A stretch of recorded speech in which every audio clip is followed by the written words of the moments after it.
네, 38번부터 42번 문제 풀이하도록 하겠습니다.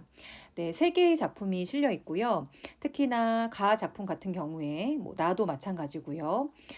고전 문학, 특히 운문 같은 부분이 이렇게 길게 제시된 경우에 우리 친구들이 학생들이 이 문제를 이미 읽기도 전에 나는 이거 해석 못할 것 같아 라고 겁먹는 친구들이 많거든요.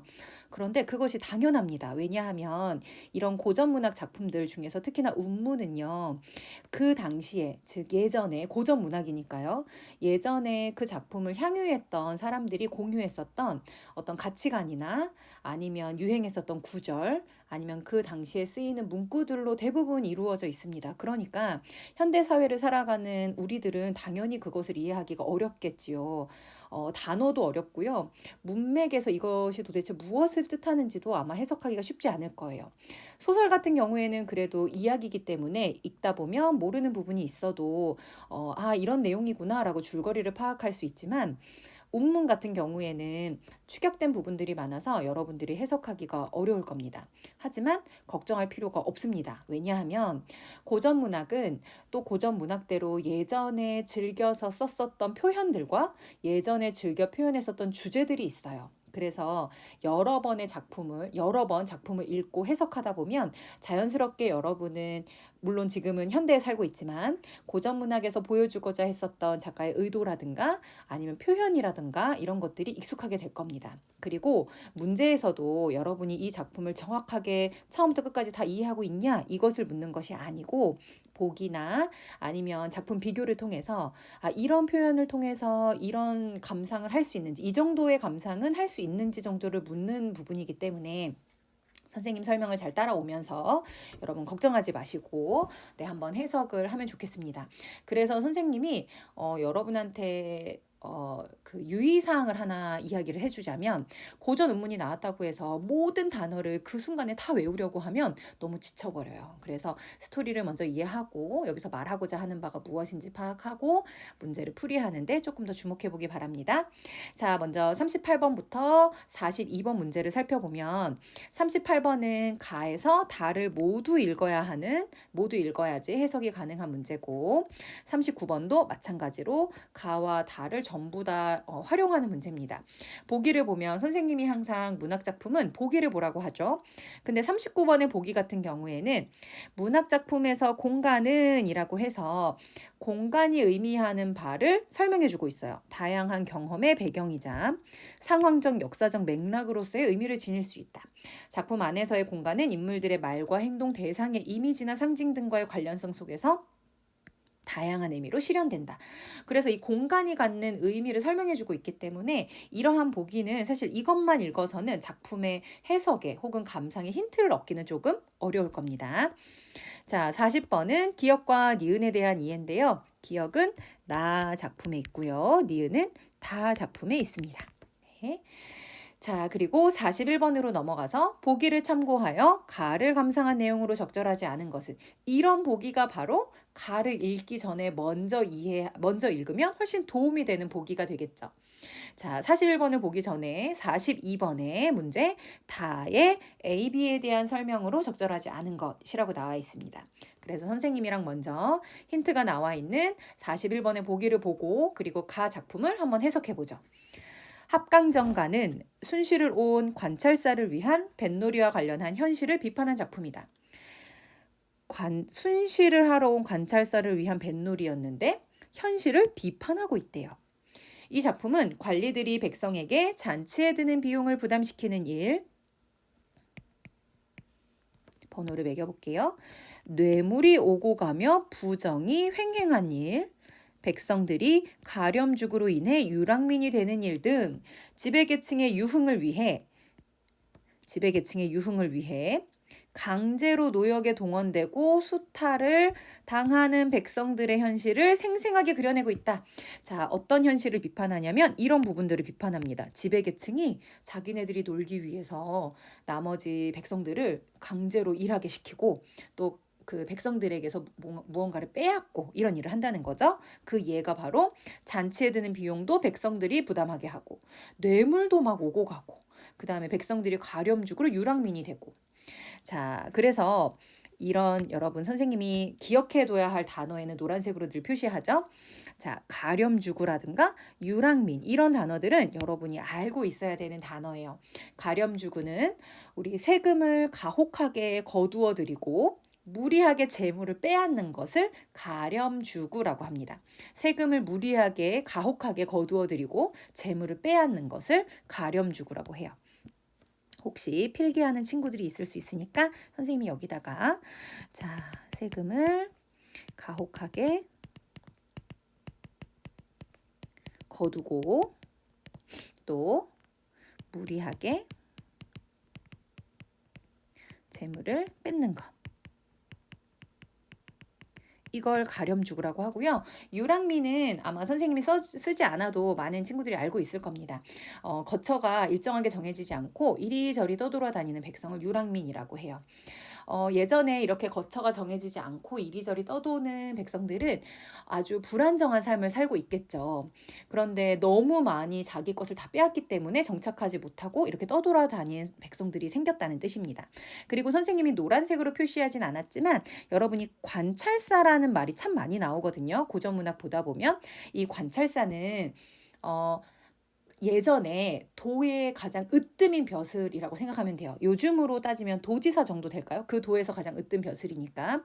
그래서 이 도지사, 즉 관찰사는 그 지방의 사람들이 어떻게 잘 살고 있는지 이런 것들을 순시하고 확인해야 되는데 이 관찰사가 와서 뭘 한다고요? 뱃놀이를 한다는 거죠. 그래서 이걸 이제 비판하는 작품입니다. 자, 특히 마지막 부분은 의로운 선비에 대한 기대와 관찰사를 향한 경고를 드러내고 있다. 자, 여러분 이 보기에서요 사실은 가의 작품을 모두 설명해주고 있습니다. 이 작품은 현실을 비판했다. 어떤 내용을 비판했냐? 관리들이 백성들을 부려가지고 잔치에 드는 비용을 부담시키게 하고 또 뇌물도 오고 가고 가렴죽으로 인해서 백성들이 유랑민이 되게 하고 이런 현실을 아주 비판하고 있는 작품이고 마지막 부분에는 의로운 선비가 좀 나아졌으면 하는 기대 그리고 관찰사를 향한 경고 그렇게 지내면 안 될 텐데 라는 경고가 드러나고 있다고 했어요. 자, 그러면 진짜로 이런 내용들이 있는지 한번 가 작품을 살펴보도록 하겠습니다. 자, 선생님이 이야기했죠. 고전 문학은요, 여러분, 모든 부분들을 정확하게 다 해석하기는 어려워요. 특히나 요즘에는 작품의 옆에 한자가 같이 병기되지 않는 경우가 매우 많기 때문에 정확한 의미를 파악하기 어렵습니다. 선생님도 사실 정확하게 모든 구절을 다 해석하지는 못해요. 그런데 그것을 원하는 것이 아닙니다. 고전 문학의 감상은. 그래서 여러분들 읽으면서 선생님이 지금 어디에 표시를 해볼 거냐면 이 정도 부분은 우리 친구들도 이해하겠다라는 구절에 한번 밑줄을 그어볼게요. 그리고 그런 구절들만 가지고도 이 작품이 해석이 가능한지 한번 보겠습니다. 자, 제목은 합강정가인데요.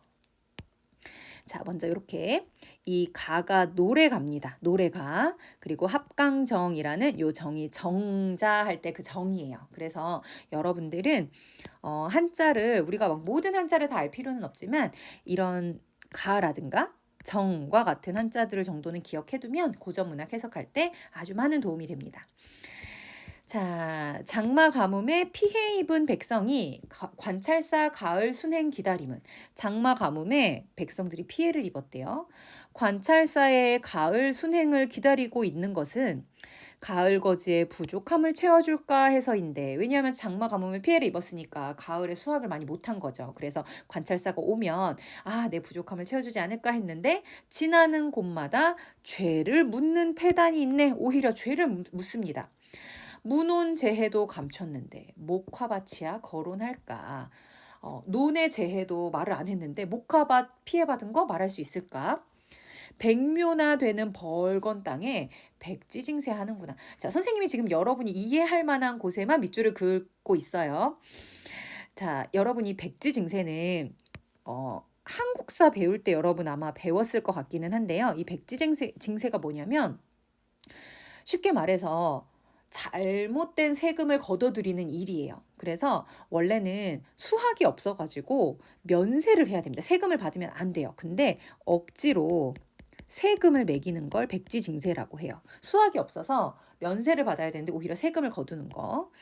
자, 인자한 우리 임금 곡식 한 묶음도 모래 덮일까 염려하는데 우리 임금님은 인자하셔서 이런 걸 걱정하는데 불쌍한 우리 백성 논밭에다가 좁은 길을 넓히란다. 왜냐하면 아까 관찰사가 온다 그랬잖아요. 그래서 여기에서 백성들을 아예 얘기해 줬어요. 불쌍한 우리 백성이다. 왜 불쌍하냐? 논밭에다가 길을 넓히래요. 왜냐하면 관찰사가 오면 많은 사람들이 같이 오기 때문에 지나갈 길이 필요하니까 사람들을 동원해서 지금 길을 넓히라고 하는 거죠.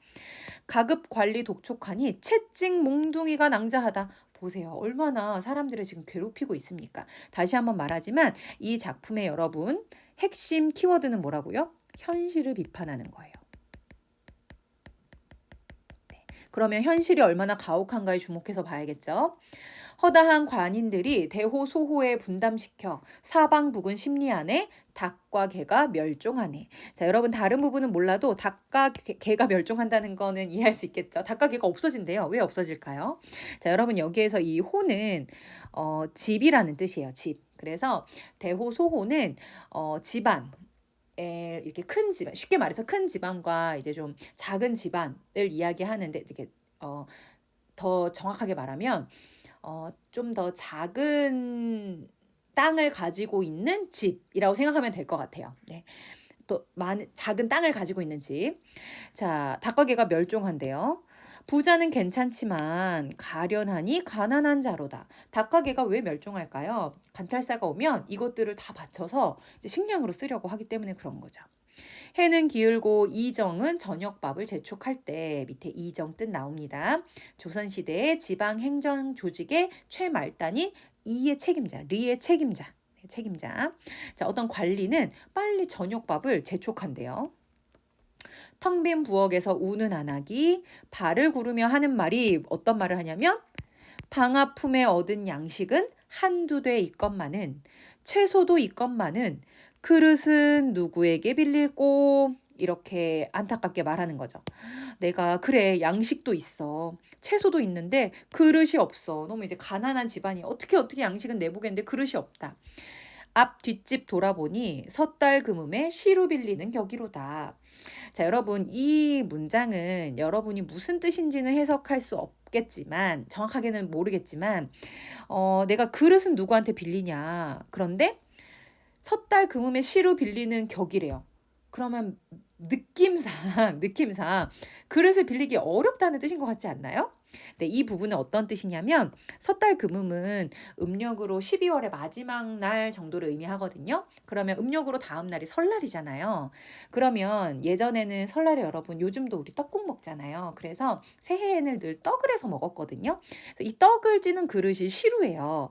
그러면 사람들이 새해가 오기 전날에 당연히 떡을 만들겠죠. 그러니까 섣달 금음에 시루 빌려달라고 하면 빌려줄 집이 있겠어요? 없겠죠. 그래서 그릇을 누구에게 빌릴까? 이거 마치 섣달 금음에 시루 빌리는 격이다. 빌릴 수가 없을 것 같다. 한마을 닭과 개 다 먹어치우고 집집마다 또 거둔단 말인가? 나오죠. 그래서 이렇게 닭과 개가 멸종하게 된 겁니다. 멸종할 정도로 사람들을 키우던 것들을 다 가서 잡아먹는다는 거죠. 대호에는 한양 넘고 소호에도 6, 7전이라 이 돈을 거두는 거죠. 이 놀이 다시 하면 이 백성 못 살겠네. 여러분 이 놀이가 뭐겠어요? 아까 우리 보기에서 뭐라고 했죠? 순시로 온 관찰사인데 이 관찰사가 뱃놀이를 한다고 했잖아요. 야, 이 사람이 뱃놀이하면 우리 백성 이제 못 산다. 너무 다 가져가서. 낙토에서 태어난 사람 태평성대 좋다 하여. 낙토 이제 좋은 땅이겠죠. 편안히 지내더니 할 일 없이 떠도네. 할 일 없이는요 여러분 어쩔 수 없다 이런 뜻이에요. 어쩔 수 없이 어떻게 된다고요? 떠돈다고요. 자, 그래서 우리 떠도는 유랑민. 네, 힌트도 여기서 좀 얻을 수 있습니다. 한 사람의 호사가 몇 사람의 난리되고 그게 누구겠어요? 관찰사겠죠. 집과 논밭 다 팔고서 어디로 가잔 말인고. 비나이다 비나이다 하느님께 비나이다. 우리 임금님 어진 마음 밝은 촛불 되게 하시어 비추소서 비추소서. 소문에 들리기를 아전 향원 벌한다기에 간악하니 벌하는가 여겼더니 음식과 도로를 탓하는구나. 자, 이 음식과 도로 탓은 누구 탓을 하는 거야? 이 백성들이 제대로 안 했다. 이렇게 이제 탓한다는 거죠. 노예 차출 무슨 일이냐. 술령수의 권세로다. 여러분 술령수는요. 그냥 우리 어떤 군사의 한 유형이라고 생각하면 될 것 같아요. 음식은 넘쳐나고 뇌물은 공공연히 오고 가니 아까 뇌물을 주고받는다고 했죠. 좋을시고 좋을시고 상평통보 좋을시고 돈을 만들었으니 그걸로 이렇게 뇌물이 더 쉽게 오고 간다는 뜻이에요. 많이 주면 무사하고 적게 주면 트집 잡네. 뭘 주겠어요? 뇌물이요. 뇌물. 춘당대에 치는 장막 오목대에 무슨 일인고. 자, 여러분 춘당대는요. 서울 창경궁 안에 있는 그 넓은 대인데 여기에서 예전에 과거를 실시했다고 해요. 그래서 이 춘당대에 치던 장막 여기에서 이제 보던 그 과거 시험을 오목대에 펼쳤다는 거죠. 다른 이 넓은 대에다가 펼쳤다는 거죠. 네. 여기에서 무슨 일이냐. 참람한 과거 장서 제주 겨루는 유생들아 찰람함. 분수에 넘쳐 너무 지나친 과거장에서 제주를 겨루는 유생들아, 즉 과거 시험을 보는 유생들아. 왜냐면 지금 여기 과거장이라고 했으니까. 53주 시에 향해 의로운 선비 하나 없단 말인가. 53주 조선시대의 전라도가 53주라고 했으니까 이 전라도 시에 향해 의로운 선비가 하나 없냐. 우리 아까 보기에서 여러분 마지막에 뭐가 있었죠? 마지막 부분에 보기 마지막 부분에 의로운 선비에 대한 기대와 관찰사를 향한 경고가 있다고 했어요. 거기가 이제 여기에 나오는 것 같지 않나요? 의로운 선비가 하나 없냐. 그러면 앞으로 좀 나와줬으면 하는 마음. 의로운 선비에 대한 기대를 이런 데서 이제 엿볼 수가 있는 거죠. 먹을 복 좋은 우리 순상. 출세운 좋은 우리 순상. 순상은 조선시대 지방의 군무를 순찰하던 일을 맡아보던 벼슬이에요. 각도의 관찰사가 겸임했다. 그럼 관찰사겠네요. 결국에는. 들어오시면 육조판 서고 나가시면 팔도 관찰사다. 공명도 거룩하고 부기도 그지없다. 공명. 공을 세워서 자기 이름을 드러내는 거죠. 부기도 끝이 없다. 만극하다 나라 은혜여. 감격스럽다 임금님 은혜여. 이렇게 고전 문학에서는 늘 모든 좋은 것은 임금님의 은혜로 지켜 세우거든요. 지금 이렇게 살기가 힘들어도 그래도 우리 임금님은 좋으신 분. 한 토막 절개라도 있다면 온 힘을 다해 은혜에 보답하리라. 늘 우리를 살펴봐 주시는 임금님 감사합니다. 배은망덕하게 되면 자손에게 화가 미치리라. 갑자기 뭔가 저주를 거는 것 같죠? 자, 우리 아까 보기에서 마지막에 뭐라고 했어요?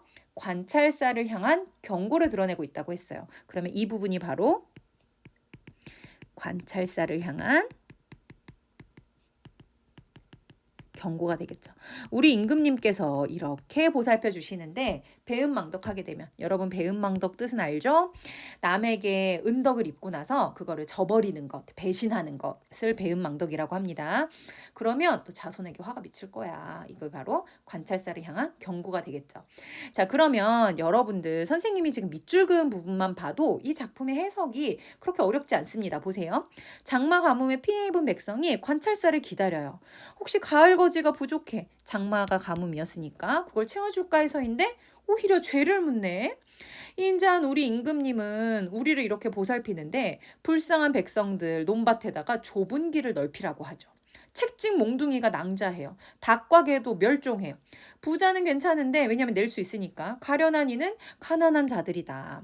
저녁밥을 재촉해요. 막 가지고 오라고. 텅 빈 부엌에서 얼마나 가난하면 부엌이 비었겠어요? 우는 안악입니다. 내가 어떻게 방아품은 여러분 남의 이제 방아 찧어주고 받은 품이에요. 방아품에 그래도 양식 조금 있어. 채소도 조금 있어. 근데 그릇이 없네. 한마을 닭과개 다 먹어치우고 집집마다 또 거두냐.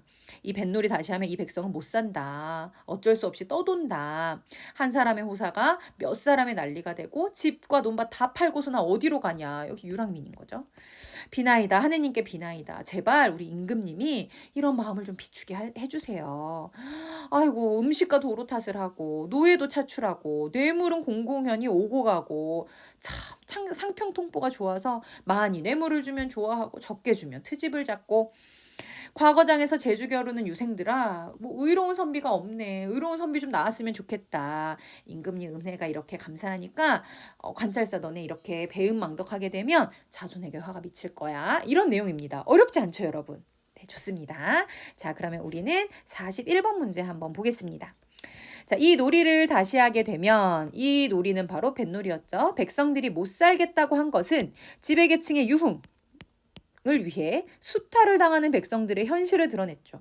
이 뱃놀이 하려고 길도 넓혀야 되고 뇌물도 바쳐야 되고 먹을 것도 줘야 되고 그렇죠. 1번 적절합니다. 2번 백성들이 집과 논밭을 다 팔고서 떠나는 것.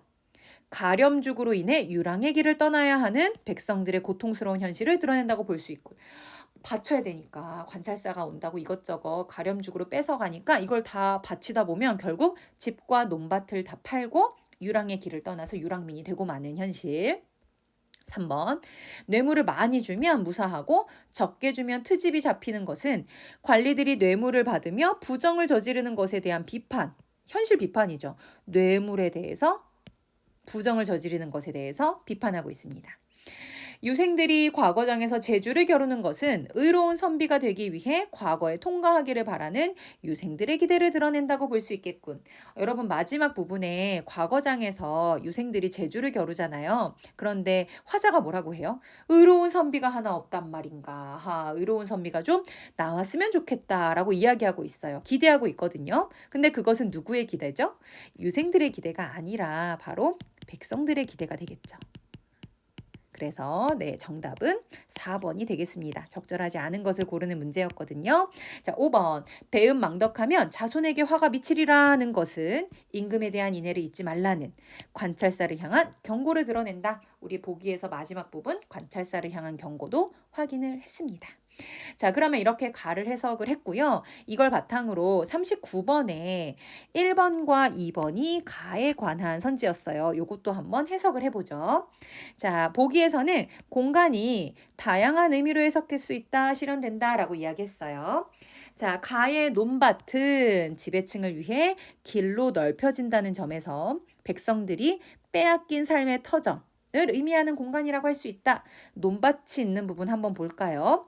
논밭에다가 길을 넓히라고 하잖아요. 논밭은 백성들에게 매우 소중한 공간인데 그래서 길로 넓혀진다는 점에서 빼앗긴 터전을 의미한다고 볼 수 있겠죠. 2번 텅 빈 부엌은 기억나죠? 텅 빈 부엌에서 안악이 울고 있었잖아요.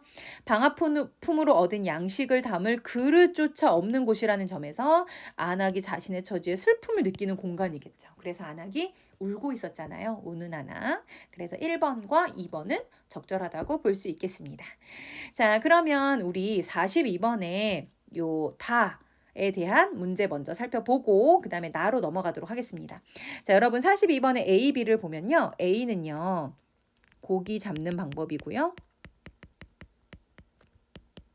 A는 고기 잡는 방법이고 B는 고기 잡는 묘리입니다. 선생님이 먼저 여기다가 표시를 한번 해볼게요. 자, A 부분 고기 잡는 방법, B 부분 고기 잡는 묘리. 네, 그러면 이 작품 한번 보도록 하겠습니다. 자, 남구만이라는 사람의 조설인데요. 여러분 이 설은 우리가 한자를 좀 기억해 두면 좋을 것 같아요. 그 갈래 중에서 설이라는 갈래가 있어요. 이게 이제 한문 문체의 하나인데 보통 대체로 어떤 내용으로 이루어져 있냐면 어떤 사물이나 어떤 사건 이런 것을 이치를 깨닫고 거기에 이제 본인의 의견을 덧붙여서 서술하는 방식을 설이라고 해요. 어떤 사건이나 대상에 대해서 깨달음을 얻게 되는 그리고 거기에 대해서 자기 의견을 덧붙이는 이런 이제 구조로 좀 이루어져 있습니다. 그래서 이 설은 보통 이제 유추의 방법을 많이 쓴다고 표현을 하는데요. 어쨌든 네, 한번 살펴보도록 하죠. 자, 화자가 나오네요. 나는 긴 여름 동안 별로 할 일이 없어서 늘 연못가에 나가 고기들이 입을 뻐끔거리며 노는 모양을 구경하곤 했다. 그러던 어느 날 이웃에 사는 사람이 인물이 등장하니까 표시해 볼게요.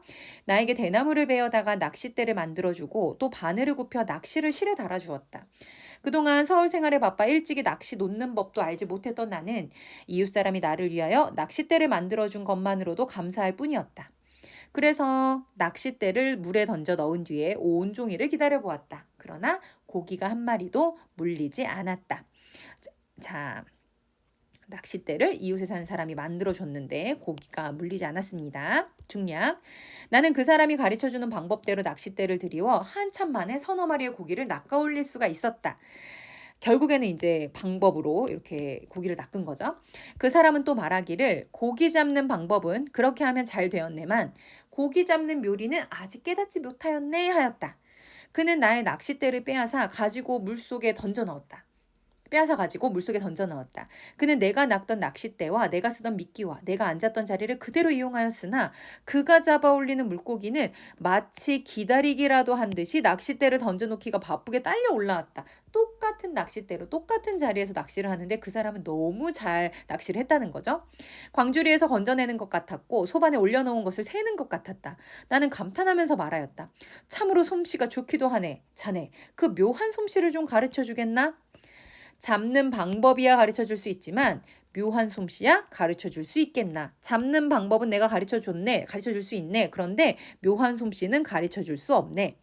만일 가르쳐 줄 수 있다면 그것은 묘수라고 할 수가 없지. 그러나 내가 자네에게 말할 수 있는 것은 곧 자네가 내가 가르쳐 준 대로 아침이나 저녁이나 이 낚싯대를 물속에 들여놓고 정신을 집중하여 열흘이고 한 달이고 그 방법을 익힌다면 그 묘법을 터득할 수 있다는 것일세. 자네가 이 낚싯대를 매일매일 거기다 두고 정신을 집중하면 할 수 있다. 즉 어떻게 꾸준히 반복하면 자네도 터득할 수 있겠다. 내가 알려줄 수는 없는데 반복하면 터득할 수 있을 거다. 그렇게 되면 손은 알맞게 움직일 수 있고 마음은 스스로 묘법을 이해하게 될 것일세. 그럼으로써 지금까지 얻을 수 없는 것과 묘법을 이해하게 된다는 거죠. 지금까지 얻을 수 없는 것과 또 지금까지 깨닫지 못했던 오묘한 이치와 한 가지는 깨달았지만 그 나머지 두세 가지 깨닫지 못한 것과 아무것도 모르고 오히려 의욕만 많아지는 것과 또 환하게 깨달았지만 그 깨달은 까닭은 모르는 것들을 모두 얻을 수 있을 것일세. 어떻게 하면요? 그 묘법을 이해하게 된다면 이렇게 더 많은 것들을 알게 될 거다. 그러나 이런 것을 다 얻게 되면 내가 어떻게 거기에 관여할 수 있겠는가? 내가 자네에게 할 수 있는 말은 오직 이것뿐일세. 나는 낚싯대를 받아 물속에 던져 넣으면서 스스로 한탄하였다. 참으로 그대의 말이 훌륭하다.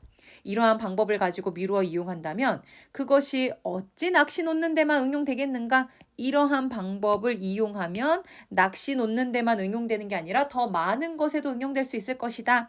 옛사람이 말하기를 작은 것을 가지고 큰 것을 깨우칠 수 있다고 하였는데 바로 이를 두고 한 말이 아닌가. 이렇게 자네가 한 말을 다른 곳에도 더 확장해서 적용할 수 있을 것이다 라고 이해하고 있습니다. 자, 그러면 고기 잡는 방법과 고기 잡는 묘리에 대해서 우리 42번 문제 한번 해석해 보죠. 자, 고기 잡는 방법은 누군가의 가르침을 통해 습득할 수 있었죠.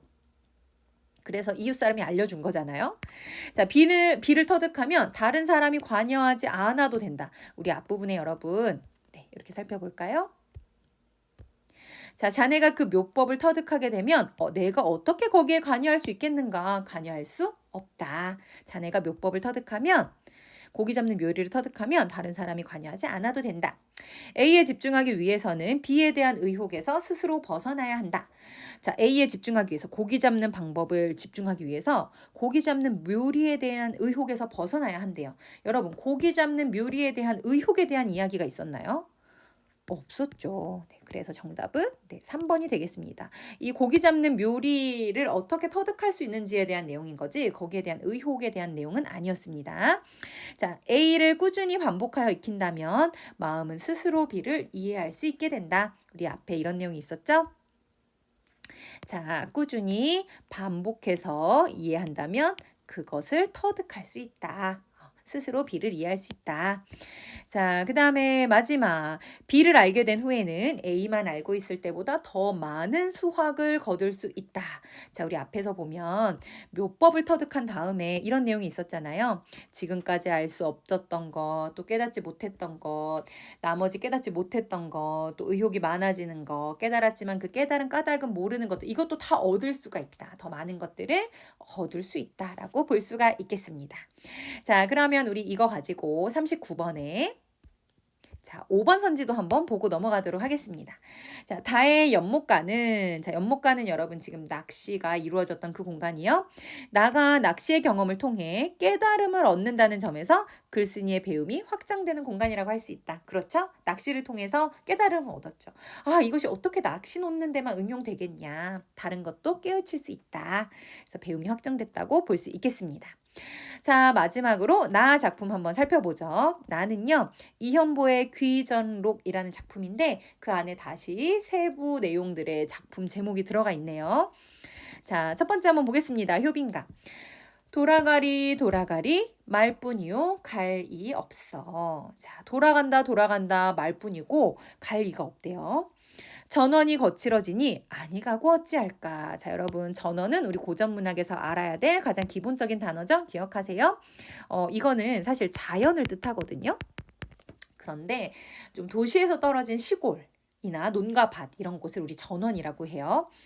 이 전원이 거칠어지니 아마 제대로 관리가 안 되니까 거칠어지니 안 가고 어떻게 하겠냐. 가야 되겠다. 초당에 청풍명월이 나명 들명 기다리나니. 자, 여러분, 초당은요. 작은 집체, 억새나 지풀로 지붕을 이은 작은 집체를 초당이라고 해요. 그래서 고전 문학에서는 좀 검소하게 살아갈 때 아니면 그냥 내가 욕심을 내려놓고 살 때 이 초당에서 산다고 표현을 많이 하거든요. 작은 집이라고 생각하면 됩니다. 자, 초당에 청풍명월 이 정도 한자어는 여러분 꼭 알아둬야 되죠. 자, 청풍 맑을 청의 바람풍입니다. 맑은 바람과 밝은 명의 달월이에요. 밝은 달이 나며 들며 기다리고 있다. 누구를? 나를. 그러니까 내가 안 가고 어떻게 하겠냐. 자, 여러분, 청풍명월은 맑은 바람과 밝은 달이거든요. 이것도 역시나 자연을 뜻합니다. 이 자연이 나를 기다리니까 내가 안 가고 어찌 하겠냐. 자, 두 번째. 농암에 올라보니 밑에 농암 뜻이 나와 있네요. 경북 안동 예안의 분강가에 있는 바위 이름이네요. 바위. 농암에 올라보니 노안이 오히려 밝구나. 자, 노안. 여러분, 이 정도 한자 알면 참 좋겠습니다. 우리 노안이 왔다고 하죠. 네, 늙어서 시력이 나빠지는 것을 우리가 노안이라고 합니다. 그런데 이 바위에 올라가서 보니까 내가 노안이지만 오히려 밝대요. 네, 무엇이 밝아졌나 한번 볼까요? 인사가 변한다고. 인사. 이 정도 한자 알아야죠. 사람 일. 사람인의 일 사자입니다. 사람 일이 변한다고 산천이야 변하겠느냐. 산과 들이 변할 것이냐. 사람 일은 변하지만 산천이 변하겠니? 안 변하거든. 이런 말투잖아요. 그래서 인사, 사람 일은 변하지만 산천은 안 변한다. 즉 둘의 관계가 반대가 되고 있는 거죠. 사람 일은 변하지만 자연은 안 변한다. 바위 앞 물과 언덕이 어제 본 것 같다. 바위 앞에 있는 이 물과 언덕, 즉 자연이 어제 본 것처럼 똑같다. 산천은 변하지 않는다. 그래서 내가 노안이 오히려 밝다라고 표현한 것은 내가 여기 올라 보니까 오히려 이치를 깨달을 만큼 잘 볼 수 있구나. 이런 뜻입니다. 자, 마지막. 공명이 끝이 있을까? 수명도 하늘이 정한 것이라. 여러분, 공명은요. 아까 선생님이 이야기했었죠. 공을 세워서 자기 이름을 드러내는 것이에요. 네, 이렇게 공을 세워서 자기 이름을 드러내는 것. 수명도 하늘이 정한 것이라. 금서띠. 일품 또는 이품 관원의 조복에 두르던 금이나 물소 뿔로 만든 띠. 즉 아주 관직에 높게 올라간 사람들이 두를 수 있는 띠였어요. 자, 그 띠에 굽은 허리에 80 넘어 만난 봄이 그 몇 해오. 보세요. 80 넘어서 봄을 만났대요. 그게 도대체 몇 번의 해냐. 옛날 사람인데 이렇게 오래도록 산 거죠. 해마다 오늘 같은 날이 역시 임금의 은혜다. 선생님이 아까 이야기했잖아요. 예전에 사람들은 이렇게 뭔가 자기에게 감사한 일이 있거나 아니면 삶의 모든 것들을 다 임금님의 은혜로 돌리는 표현들을 많이 썼습니다. 임금님께 늘 감사하는 마음인 거죠. 자, 여러분, 선생님이 지금 읽으면서 한자어들의 노란색 표시를 했어요. 이거 한자는요.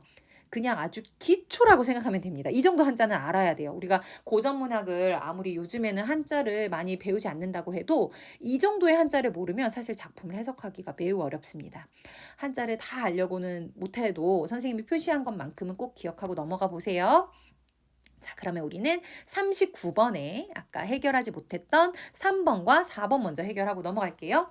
3번, 나의 초당은 화자가 청풍명월과 어울릴 수 있는 곳으로 아까 초당의 청풍명월이 나며 들며 나를 기다린다고 했었죠. 이렇게 여긴다는 점에서 화자가 지향하는 공간. 그래서 지향하니까 내가 거기 안 가고 어떻게 하겠냐. 여기 보세요. 나를 이렇게 기다리니 내가 거기에 안 가고 어떻게 하겠냐. 나는 거기에 가겠다. 즉 지향하는 공간이라고 볼 수 있겠죠. 나의 산천은, 자, 산천은 여러분 어떤 곳이었어요? 네, 여기. 인사는 변하지만 산천은 변하겠냐? 안 변한다. 이런 부분이었죠. 자, 산천은 인사로 인해 변해버린다는 점에서, 사람의 일로 인해서 변해버린다고요? 아니잖아요. 변함 없는 그냥 자연이었잖아요. 그래서 네, 정답은 4번이 되겠습니다. 적절하지 않은 걸 고르라고 했으니까요. 자, 그리고 우리는 40번으로 내려와서 기역과 니은에 대한 이해. 기역은요, 여러분, 나에서 봄이고요. 니은은 다의 여름입니다. 우리 어디에 있었는지 한번 선생님이랑 다시 표시를 해볼게요. 자, 기역은 나에서 마지막 부분에 80 넘어 만난 봄이 몇 해냐. 내가 그만큼 많은 횟수를 살았다. 이런 뜻이고, 다에서 니은은 여름 동안 그 깨달음이 있었던, 낚싯대를 통해서 낚시를 잡는 방법과 그 묘리에 대한 깨달음이 있었던 그 시간이죠. 자, 기역과 니은에 대한 이해로 가장 이번에는 적절한 것을 고르라고 했네요. 기역은 화자가 임금님의 은혜에 감사함을 느끼는 시간이고, 그렇죠. 오늘 같은 날이 역시 임금님 은혜다. 니은은 글쓴이가 새로운 것을 시도하는 시간이다. 어떤 걸 시도했었죠? 낚시를 시도했었죠. 그러면 적절한 걸 고르라고 했으니까 정답은 네, 1번이 되겠네요. 나머지 살펴보죠. 2번. 기역은 화자가 인생의 덧없음을 느끼는 시간? 인생이 덧없어가 아니라, 나 참 봄을 얼마나 많이 만났냐. 이거 참 임금님에게 감사할 일이다. 네, 그런 시간이었고, 니은은 글쓴이가 이웃의 친절에 고마움을 느끼는 시간. 이거는 뭐 그렇다고 볼 수 있을 것 같아요. 왜냐하면 이웃이 낚싯대도 만들어주고 낚시하는 방법도 알려줬으니까요. 3번. 기역은 화자가 내적 갈등을 해결하는 시간이고, 내적 갈등 없었습니다. 니은은 글쓴이가 자신의 삶의 가치를 새롭게 인식하게 되는 시간이다. 이 선지는 사실 좀 애매한데요. 자신의 삶의 가치를 새롭게 인식했다.